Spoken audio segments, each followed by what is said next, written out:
احباب ذی وقار، قربانی کے متعلق ایک سوال اور ہے۔ ایک شخص یہ کہتا ہے کہ میرے پاس میں صاحب نصاب تو ہوں، صاحب جائیداد بھی ہوں، یعنی اتنا مال نصاب میرے پاس ہے کہ میں قربانی مجھ پر واجب ہے، میں کر سکتا ہوں، لیکن وہ کہتا ہے کہ میرے پاس سونا چاندی تو موجود ہے مگر وقتی طور پر نقدی روپیہ میرے پاس نہیں ہے کہ میں قربانی خرید کر قربانی کر سکوں۔ تو بقرہ عید کے بعد جو ہے وہ میرے پاس پیسے آ جائیں گے، لیکن بر وقت قربانی کے ایام میں میرے پاس پیسے نہیں ہیں، سونا چاندی موجود ہے، میں کیا کروں؟ اس کا جواب یہ ہے کہ جو صاحب نصاب ہے اس پر قربانی واجب ہے۔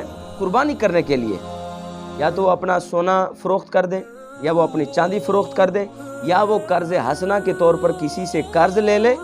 دونوں صورتوں میں سے جو بھی صورت اس کے لیے آسان ہو وہ کر لے۔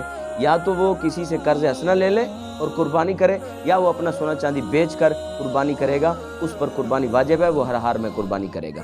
جزاکم اللہ خیر۔